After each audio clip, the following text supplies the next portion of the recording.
Assalamualaikum warahmatullahi wabarakatuh.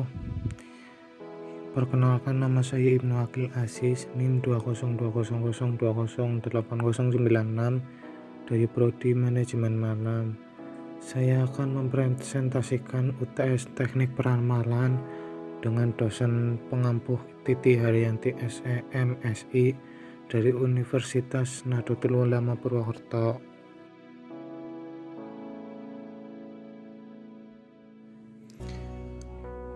Lanjut, pokok pembahasan, contoh kasus serta strategi peramalan skenario. Pada tahun 2003, RAND atau Research and Development Corporation memperlihatkan 6 skenario yang mungkin muncul di Indonesia. Skenario yang pertama yaitu skenario Democratic Consolidation. Skenario ini dapat terjadi jika Indonesia terus mengembangkan demokrasi yang bersifat sekuler. Yang kedua yaitu skenario Muddling Trough. Skenario kedua ini dibangun dari berbagai tren yang ada di mana Indonesia terus melangkah dalam jalur demokrasi, namun gagal dalam menuai kemajuan yang signifikan secara ekonomi, politik, dan reformasi militer.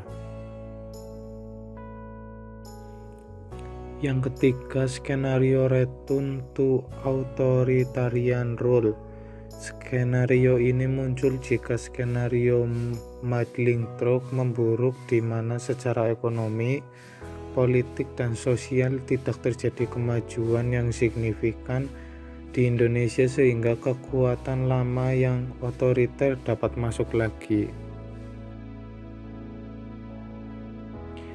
Yang selanjutnya, yang keempat yaitu skenario Radical Islamic Influence or Control. Pengambil alian pengaruh politik yang didasarkan oleh pemikiran kelompok Islam radikal di Indonesia merupakan sebuah skenario yang mungkin terjadi, namun merupakan skenario dengan tingkat kemungkinan kecil. Yang kelima, skenario Radical Recentralization. Dalam skenario ini digambarkan adanya tekanan dari daerah yang mengakibatkan pemerintah pusat menjadi lebih lemah dan dapat mengakibatkan otonomi khusus yang diberikan kepada Aceh dan Papua direplikakan ke seluruh daerah lainnya di Indonesia. Dan yang terakhir, skenario Disintegration. Skenario ini merupakan skenario terburuk bagi Indonesia, karena skenario ini dapat terjadi jika pemerintah Indonesia semakin lama semakin lemah dan muncul kondisi kacau.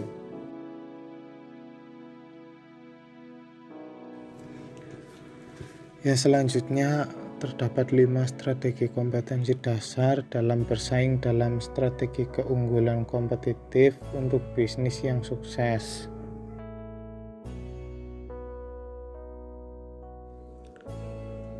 Strategi yang pertama yaitu strategi kepemimpinan biaya atau cost leadership strategi.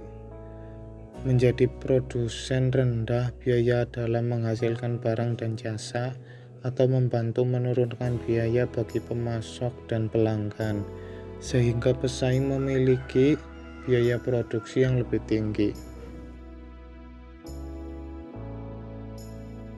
Yang kedua, strategi diferensiasi atau differentiation strategi, mengembangkan cara-cara untuk membedakan produk dan layanan dari para pesaing atau mengurangi keunggulan diferensiasi dari pesaing. Yang ketiga, strategi inovasi atau innovation strategi. Strategi ini dapat melibatkan pengembangan produk dan atau jasa yang unik guna memasuki pasar yang unik atau niche market. Selanjutnya, strategi pertumbuhan atau growth strategi. secara signifikan, memperluas kapasitas perusahaan untuk menghasilkan barang dan jasa. Ekspansi ke pasar global, diverifikasi ke produk dan jasa baru, atau mengintegrasikan ke dalam produk jasa terkait. Yang terakhir, strategi aliansi atau alliance strategi, membentuk hubungan bisnis baru atau aliansi dengan pelanggan, pemasok pesaing, konsultan, dan perusahaan lain. Hubungan ini bisa berupa merger, akuisisi, usaha patungan, pembentukan atau perusahaan virtual, atau pemasaran lainnya, manufaktur, atau perjanjian distribusi antara pelaku usaha dengan mitra dagangnya. Sekian dari saya, apabila banyak kesalahan saya mohon maaf. Terima kasih. Wassalamualaikum warahmatullahi wabarakatuh.